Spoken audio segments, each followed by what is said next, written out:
Welcome students. So today we are going to discuss the next topic in the subject Environmental Engineering 1 Module 5. So today's topic of discussion is removal of color, taste and odor from water. So this is a miscellaneous treatment method wherein the objectionable taste or odor that are present in water may be removed by various methods. So before we supply water to the public, it should be noted that, or it should be taken care of that, there is no objectionable taste or presence of odor or any color in water. So there are various causes or reasons for the presence of taste or odor in water, like the presence of organic and vegetable matter, or maybe the industrial waste that is being disposed in water, or domestic sewage, or due to the presence of mineral matter or gases, or microorganisms like bacteria, molds, algae, etc., or even the presence of iron and sulfur also can lead to the above mentioned objectionable matter in water. So depending upon the causes, there are different methods which can be adopted in order to remove these objectionable taste or odor. So various methods that are usually adopted includes the coagulation, that is followed by filtration, then pre-chlorination, superchlorination followed by dechlorination. We discussed all these in the previous classes. Then ozonation, removal of iron and manganese, etc. So these are the most common methods that are adopted. Now broadly we can classify the different methods that are adopted in water treatment to remove the color, odor and taste from water as these three methods, like aeration is one method, then treatment by activated carbon, also the use of copper sulfate. So we'll discuss each of these. So what is aeration? Aeration is actually a very important process in water treatment, and the main aim of this process is to create extensive or there will be in order to create interface between air and water. In this case what happens is the water is brought in intimate contact with atmospheric air to promote the exchange of the gases between the water and the atmospheric air. And the main objectives of the aeration treatment or aeration process is that it removes the taste or odor that are present or that are caused due to the gases or due to various organic matter in water, and also it increases the dissolved oxygen content in water. So once we do aeration, or once water is being subjected to the aeration process, the dissolved oxygen present in water will be improved. It removes the hydrogen sulfide. We know that when hydrogen sulfide is present in water, it will lead to an objectionable odor. So this process removes the hydrogen sulfide and also the odor caused due to the presence of hydrogen sulfide. It decreases the carbon dioxide content and also raises the pH, removes the iron and manganese that are present in water, and it is also used for mixing the chemicals with water. So we can agitate and mix the chemicals with water, like in the case of aero mix process, that is, in the presence of air, by agitation the chemicals may be mixed in water. So, and also due to this agitation process, the bacteria can be effectively killed. So these are the various objectives of the aeration process. So mainly it removes the taste and odor that are present in water. So like I said, aeration actually works by the process wherein there is an intimate exposure of water and air, or it is a way of thoroughly mixing the air and water so that the various reactions can occur between the air components as well as the water components. Now this process of aeration mainly removes the constituents like taste, color and odor that are present in water by mainly two actions. One we call it as the scrubbing action, and then there is the oxidation process. So scrubbing action actually removes the taste and color from the water, and if the problem is caused by some volatile gases or some organic compounds. And oxidation is another process through which the aeration will purify the water. So these are the two actions or two methods or by which the aeration process occurs, that is by scrubbing action as well as the oxidation process. Now next we are going to discuss what are the different types of aerators. So aerators may be broadly classified into different types, and mainly there are three types. The first one is a free fall or the gravity aerator, where water falls freely under gravity. Then again that may be divided into four types: the cascade aerator, the inclined apron aerator, slat tray aerator, and the gravel bed aerators. So all these mentioned above are the free fall type or the gravity type of aerators. Then we have the spray aerators, air diffusers, mechanical aerators, etc. So these are the different types of aerators. So we will discuss each of these. This is just a pictorial representation of the different types of aerators. The gravity type, then we have the spray aerators, the diffused air aeration systems, and the mechanical aerators. Now coming to the first type, that is cascade aerator. So it is a type of free fall aerator, or it is also called as a gravity aerator. So what is a cascade aerator? So as you can see here in the figure, cascade aerators are the simplest type of free fall aerators, and here's like the weirs and waterfalls of any kind are actually the cascade aerators. You would have studied weirs in your fluid mechanics, and also a waterfall, you would have seen a waterfall. So this is a simple cascade aerator, and it actually consists of a series of say 3 or 4 steps of which may be made of concrete or metal, and here the water is allowed to fall through a height of say 1 to 3 meters, and then due to this it comes into close contact with air. And here the cascades can be either in open air or maybe in a room which has plenty of air inlets in it. So air will be, it may be in free air or some in an enclosed space where there is a provision to allow air inside. So here the reduction of carbon dioxide is usually in the range of 50 to 60% in this process. So this is a typical diagrammatic sketch of a cascade aerator. So this is a cascade aerator. You can see that here it consists of a series of steps. So maybe 3 or 4 or even more, and usually it is constructed using concrete or even it can be made of metal. This is another type of a cascade aerator. So here the water is allowed to fall from a height of 1 to 3 meters. So this is a typical cascade aerator. Coming to the next type, that is an inclined apron aerator. So this is a type of aerator in which the water will fall along an inclined plane apron. So like this, an inclined apron aerator. So water will be allowed to fall through a inclined plane apron, and here which is usually studded with riffle plates. You can see here it's actually in a herringbone fashion. That is how it is arranged, and the breaking up of the sheet of water will cause the agitation of water and consequent aeration. So here what happens is there will be riffles plates, like it is placed in a herringbone fashion, and then the breaking up of this, as the water falls through this sheet, it will break up, which will cause the agitation of water, and finally that will lead to the process of aeration. So this is a inclined apron aerator provided with ripple plates. Coming to the next type, so all these are gravity types of aerators or free fall aerators. So now coming to the slat tray aerator. So this is the most commonly used one, and it consists of a closed round or square structure which contains a series of closely stacked superimposed wood slat trays. You can see the slat trays here. It's a tray like thing as you see in the figure.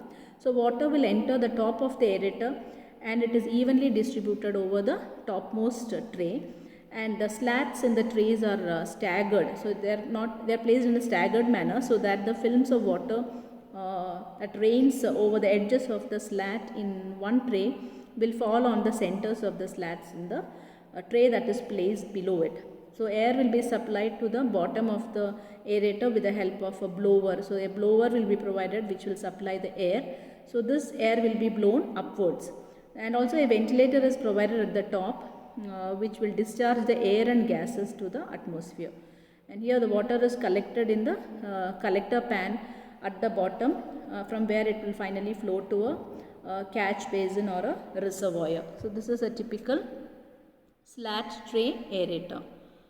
You have a collector basin here at the bottom, and then you have the outlet from which the water will be taken to the reservoir. Now coming to the next type of aerator, that is a gravel bed aerator. So gravel bed, it's also called as a trickling bed or a gravel bed aerators. So here cascading through the beds of coke, limestone or anthracite. So this is where you can see this is a typical gravel bed aerators. So here what happens is, this figure shows a typical aerator. So here the water is applied at the top and it will trickle down as the air is blown in the upward direction. And there is a bed of gravel, the thickness of which may be from 1 to 1.5 meters. And there is another form which is also called as a trickling bed, like I told you. 3 or more trays will be filled with coke or some stone or slag, and then thus it will be used as a bed. Now the thickness of the bed in each tray will be kept, in the case of a trickling bed, it will be kept about 0.5 to 0.6 meters, while the vertical distance between the bed will be kept as 0.5 meters. So here water is applied from top through a perforated distribution pipe, as it is shown in the figure. You can see there is a perforated pipe. So again here in this case, during the trickling process, the aeration will take place. So that is how the gravel bed aerator or the trickling bed aerator works. Now coming to the next type, so this whatever we discussed so far are the first type of aerators, that is the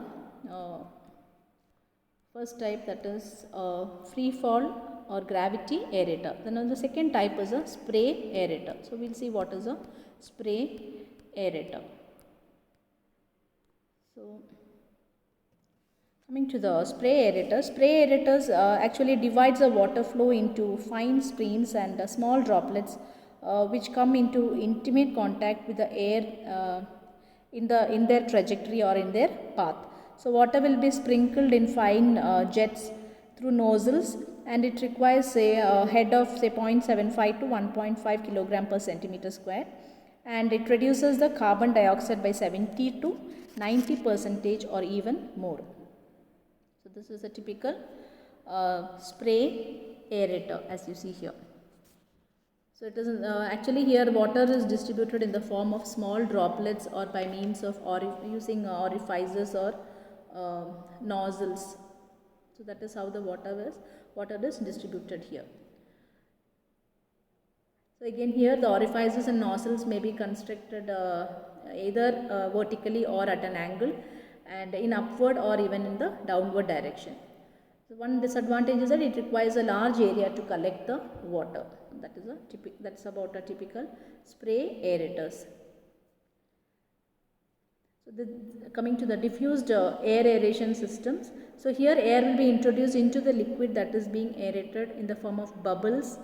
So in the form of bubbles which will rise through the liquid. So inside the liquid the air will get inside and it will rise inside the liquid in the form of bubbles, and it is a common device which is used for transferring the oxygen in the biological treatment systems or air stripping of the volatile organics.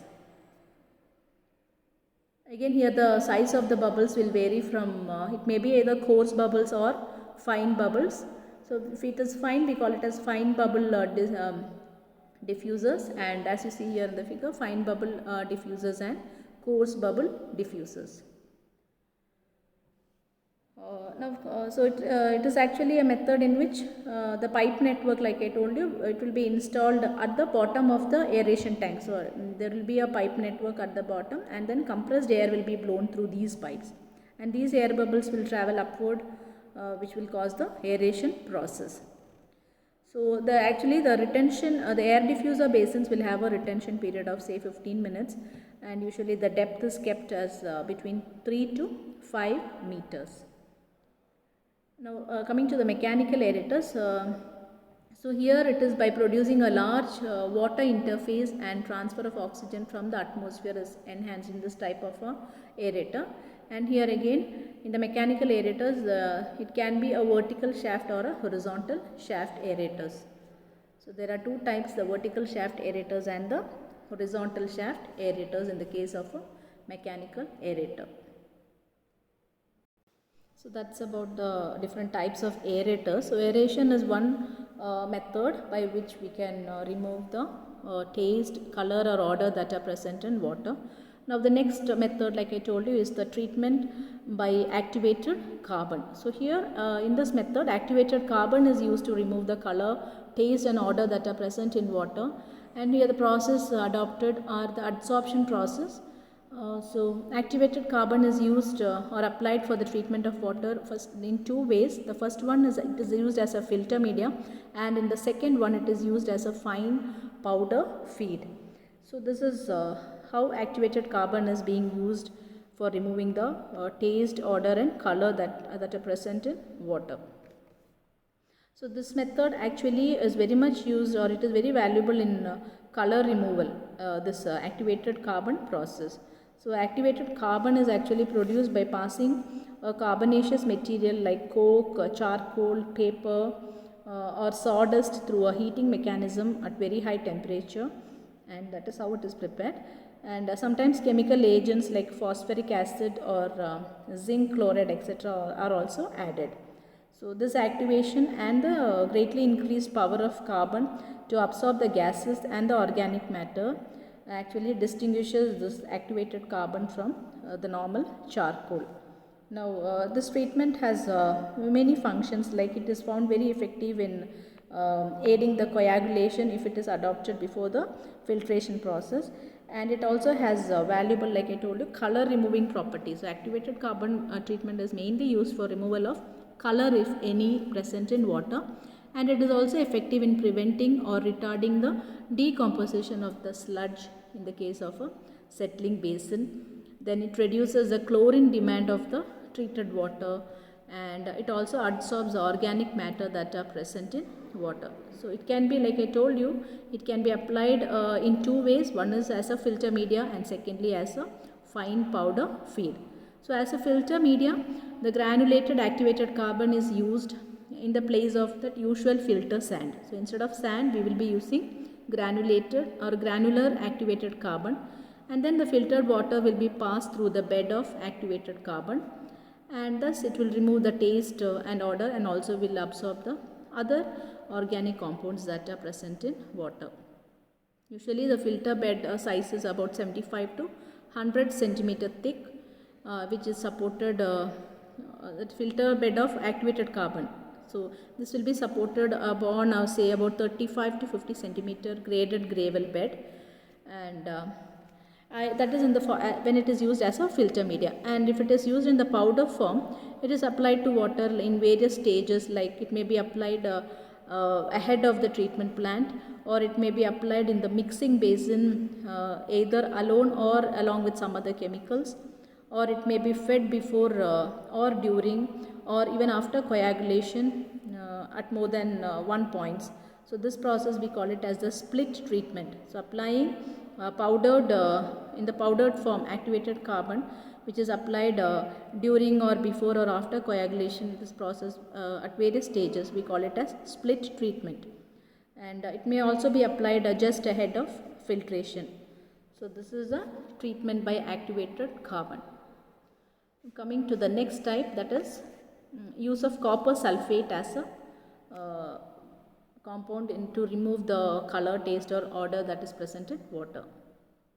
So copper sulfate is actually used to serve mainly two purposes. One is to remove color, odor and taste from water, and the second process or second purpose of using this method of treatment is to control the growth of bacteria or any other aquatic weeds or algae etc. in water. So copper sulfate is generally it is available in the powder form or even the form of crystals.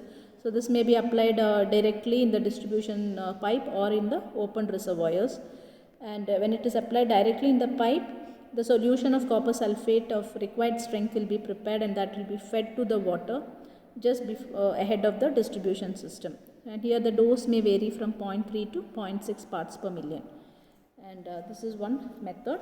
Or it can even be applied by means of sacks of crystals which will be dragged through the water by means of boats, and the killing of algae may be troublesome because the taste and the odor will be temporarily increased when you use this method. So usually smaller amounts are often used to prevent this trouble. That's all about the use of copper sulfate. So these are the three methods by which the color, taste and odor in water can be removed. That is aeration process, treatment by activated carbon and use of copper sulfate.